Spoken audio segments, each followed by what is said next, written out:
Reproductive rights are the rights encompassing an individual's decision to reproduce.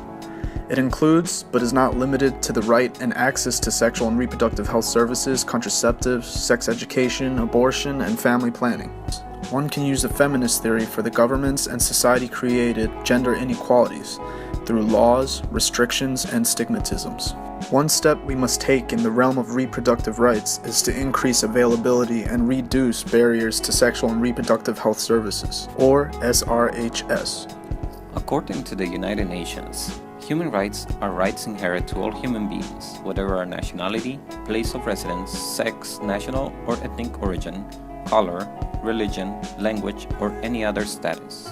Reproductive rights already hold some of the human rights that are recognized internationally.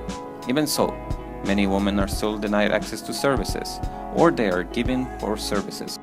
Now, it just seems that our right to make decisions for ourselves as women with regard to our bodies and to the services available to us are being diminished again. Latin America is home to 5 out of 7 countries in the world where abortion is completely prohibited. As you can see in the graph, Latin America and the Caribbean have the highest rate of maternal death due to abortion compared to Africa, Asia, and other developed countries. Similarly, South Africa had restrictive abortion laws, and the proportion of deaths among women of reproductive age due to maternal causes were at 4.2% in 1995. However, with the implementation of South Africa's Choice on Termination of Pregnancy Act in 1996, maternal mortality reduced to half of that of 1995 at 2.1% in 2000. Many argue abortion allows a woman to retain her human rights, relieves a would-be suffering child out of his distress, and establishes a safer and more peaceful society. Unsafe abortion is a major contributor to maternal death and maternal ill health.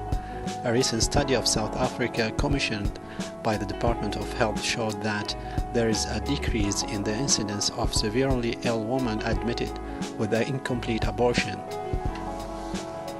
Post-legalization of abortion in South Africa yielded greater reproductive rights and greater access to contraception.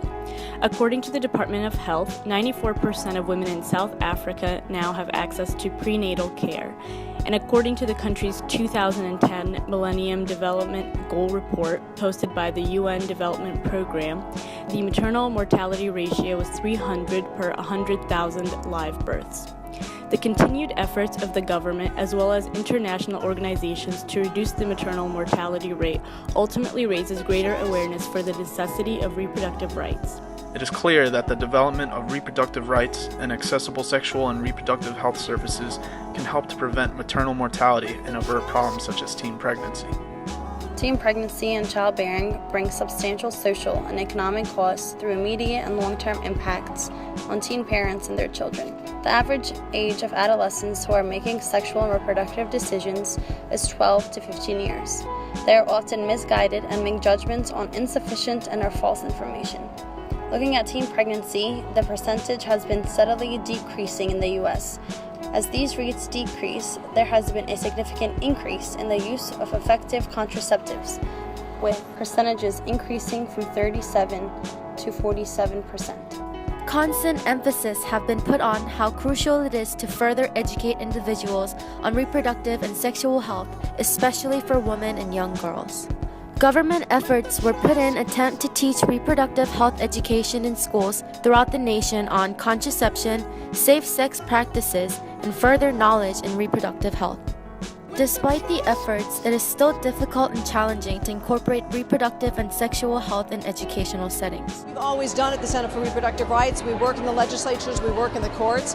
We make sure that the understanding that women's health, well-being, autonomy, and self-determination requires her to be able to have access to the full range of reproductive health care services. And we're just going to keep on fighting as we have been for the last 20 years.